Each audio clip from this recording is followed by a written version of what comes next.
সুপ্রিয় শিক্ষার্থীরা, আজকে আমরা শিখব বাংলা বর্ণমালার মাত্রা। সো এই জিনিসটা কিন্তু অনেকেই একদম টানা মুখস্থ করে নেয়। সেটা কি ৮, ১০, ৩২, মানে ৩২, ৮, ১০ এটা কিন্তু মুখস্থ করে নেয় অনেকে। অর্থাৎ বাংলা বর্ণমালার মাত্রা কি কি? পূর্ণমাত্রা ৩২টা, অর্ধমাত্রা ৮টা, মাত্রাহীন 10টা। এই ইনফরমেশনটা অনেক শিক্ষার্থীদেরই মুখস্থ, আমি জানি। কিন্তু যখনই একটু ভিতর থেকে কোশ্চেন করা হয়, যখনই একটু ভিতর থেকে ঘুরিয়ে কোশ্চেন করা হয়, তখনই কিন্তু শিক্ষার্থীদের মধ্যে একটা দ্বিধার সৃষ্টি হয়ে যায়। তখন কিন্তু আর এই ৩২, ৮, ১০ এই ফর্মুলা কাজে লাগবে না। ওকে, সো এই জন্য আমরা একদম ডিটেইলসে সব কিছু শেখার চেষ্টা করবো একটা ছকের মাধ্যমে, এবং এই ছকটা শিখবো একটা মজার একটা লাইন দিয়ে। ওকে, সো চলো টেকনিকটা কি আসলে। টেকনিকটা হচ্ছে আমরা ওটা মজা করে পড়বো। হ্যাঁ, ওকে, সো মজা মানে টেকনিকটা হচ্ছে এক থাপ্পড় দিয়ে ৩২টা দাঁত ফেলে দিব। তাহলে দেখো অলরেডি কিন্তু একটা লাইন স্ক্রিনে চলে আসছে। হ্যাঁ, এক থাপ্পড় দিয়ে ৩২টা দাঁত ফেলে দিব। এটা দিয়ে কিভাবে আবার মাত্রা নির্ণয় করব, চলো তাহলে শিখে ফেলি। ওকে, সো তুমি এখন একটা ছক করে ফেলো খাতায়, 4 কলাম 4 রো, অর্থাৎ 4টা কলাম 4টা রো, একটা ছক করে ফেলো। এর মধ্যে বাম পাশের প্রথম যে কলাম, এই কলামের মধ্যে নিচে নিচে লিখে ফেলো একটা হচ্ছে স্বর, আর আমরা জানি স্বর কয়টা, সেটা হচ্ছে 11টা। দেন লিখো ব্যঞ্জন, আর আমরা জানি ব্যঞ্জন হচ্ছে 39টা, ব্র্যাকেটে লিখে ফেলো ব্যঞ্জনের পাশে।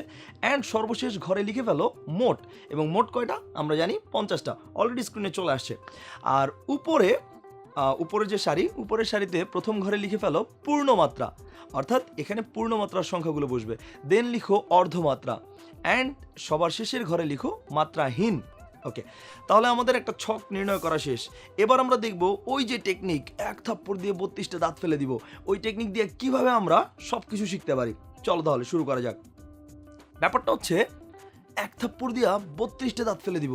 32টা দাঁত হয় কার? নাবালকের না পূর্ণবয়স্ক কারো?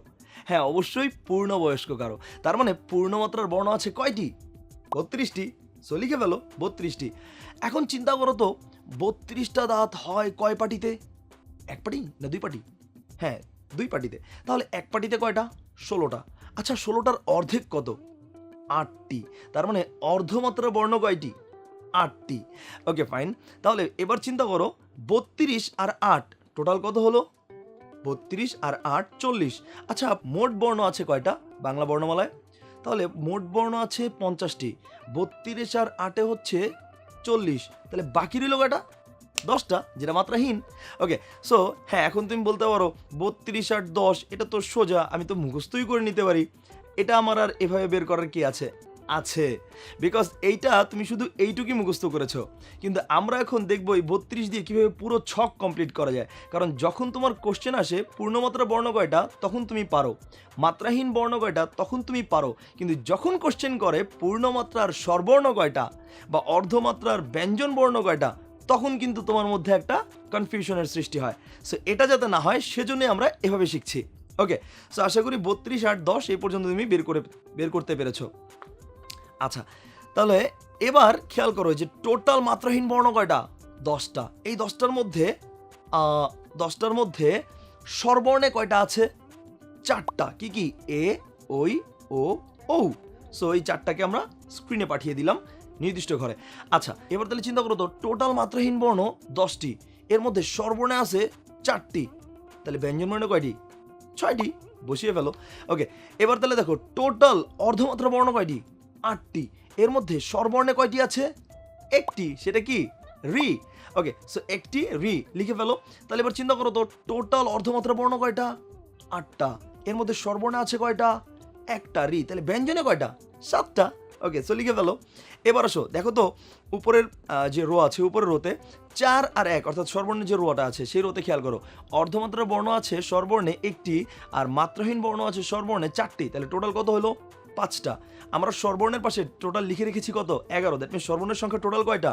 11টা। তাহলে এই যে 5 আর ওখানে হচ্ছে 11, তাহলে মাঝখানের ডিফারেন্সটা কত? 6টি। দ্যাট মিনস এই 6টাই কি? পূর্ণমাত্রা। সো এই 6টা লিখে ফেলো পূর্ণমাত্রা, এবং নিচে লিখতে পারো স্বরেও, স্বরেয়া, রস্যই, দীর্ঘই, রস্যও, দীর্ঘও। দ্যাট মিনস এই 6টি। ওকে, সো এবার চিন্তা করো তো, টোটাল পূর্ণমাত্রা বর্ণ কয়টা? 32টা, এর মধ্যে স্বরবর্ণে কয়টা? 6টা, তাহলে বাকি রইল কয়টা? 26টা। That's it. সো এখন কিন্তু দেখো তোমার সবগুলো ছক শেখা শেষ। এবং এখন তোমাকে পুরো ঘরের যে কোনো জায়গা থেকে কোশ্চেন করলেই তুমি অ্যান্সার করতে পারবে।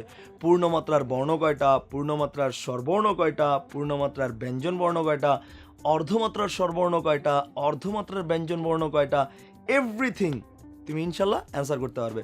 হ্যাঁ, এখন তোমার একটা জায়গায় মনে নাও থাকতে পারে, সেটা হচ্ছে এই 32, 8, 10-এর পরে উপরের লাইনটা এসে তোমার কিন্তু একটা কনফিউশন তৈরি হয়েই যেতে পারে। সেটা কি? সেটা হচ্ছে উপরে যে 4টা বা এরপরে যে 1টা, এরপরে যে 6টা, এটা তোমার মনে নাও থাকতে পারে। সো এটা তুমি কীভাবে বের করবে? এটার জন্য একটা টেকনিক আছে। কিচ্ছু না, তুমি জাস্ট স্বরেয় স্বরেয়া, রস্যই দীর্ঘই, রস্যাও দীর্ঘাও, অর্থাৎ স্বরবর্ণের যে ক্রমিকগুলো আছে, অর্থাৎ ক্রম অনুসারে শেষ পর্যন্ত লিখে যাও। দেখো অলরেডি 6, তারপরে 1, তারপরে 4 অলরেডি বসে গেছে। স্বরেয় স্বরেয়া, রস্যই দীর্ঘই, রস্যাও দীর্ঘাও, এগুলো হচ্ছে পূর্ণমাত্রা। এরপরে রি, এগুলো হচ্ছে অর্ধমাত্রা। এরপরে এ, ওই, ও, ও। দ্যাট মিনস একদম মানে সিরিয়ালি লিখে ফেললেই হয়ে যাচ্ছে। সো এখন কিন্তু আমরা আমাদের বাংলা বর্ণমালার মাত্রা সম্পর্কে যে কোনো জায়গা থেকে কোশ্চেন আসলে ইনশাল্লাহ পারবো। ওকে, সো এরকম মজার মজার টেকনিক নিয়ে নেক্সট ক্লাসে দেখা হবে।